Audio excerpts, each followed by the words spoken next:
ডাকার পরই নড়ে চড়ে বসল কলকাতা পুরসভা। বৃহস্পতিবার নবান্নের বৈঠকে মুখ্যমন্ত্রী মমতা বন্দ্যোপাধ্যায় নজিরবিহীনভাবে কলকাতা ও অন্যান্য পুরসভায় জমি দখল নিয়ে ক্ষোভ প্রকাশ করেন। কেন জমি দখল হচ্ছে জবাব চান মমতা। এরপরই করার সিদ্ধান্ত নিল কলকাতা পুরসভা। কলকাতায় কোনো বেনামি সম্পত্তি থাকবে না।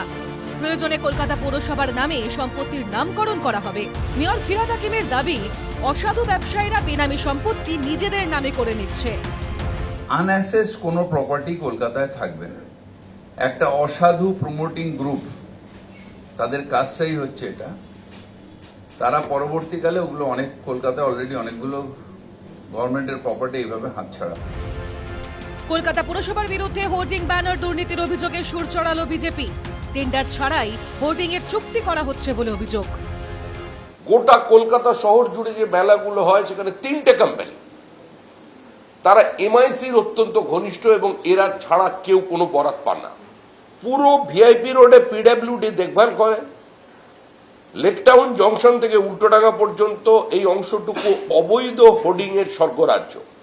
পাগলে কিনা বলে ছাগলে কিনা, যে হোর্ডিং কোম্পানিগুলো আজ 40 বছর ধরে কাজ করছে। টিএমসি জন্ম হয়নি তবে থেকে হোর্ডিং কোম্পানিগুলো কাজ করছে। তো টিএমসি নেতা কোথা দিয়ে?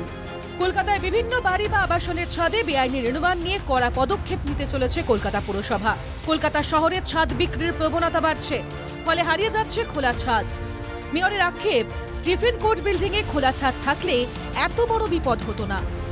ইতিমধ্যেই সমীক্ষা শুরু করেছে কলকাতা পুরসভা। বেআইনি নির্মাণ থাকলে ভেঙে ফেলবে কেএমসি। এখন ভয়াবহ সিচুয়েশন নিচে, সেটা হচ্ছে রুফ রাইট। কমার্শিয়াল ইউজের জন্য সেগুলোকে আবার ছাদ বিক্রির একটা প্রবণতা বেড়ে গেছে। যেহেতু কলকাতার প্রপার্টির দাম বাড়ছে, এখন ছাদ বিক্রি, সব রেস্টুরেন্ট, ডিস্কোটেক সব ছাদে হচ্ছে। আইন শৃঙ্খলা থেকে পুরো পরিষেবা, একাধিক বিষয়ে ক্ষুব্ধ মুখ্যমন্ত্রী। একাধিক পদক্ষেপ নিল কলকাতা পুরসভা। নাগরিক পরিষেবা এবার ঠিকমতো মিলবে তো? উত্তর খুঁজছে শহরবাসী। কলকাতা থেকে রক্তিমা দাসের রিপোর্ট, এনকেটিভি বাংলা।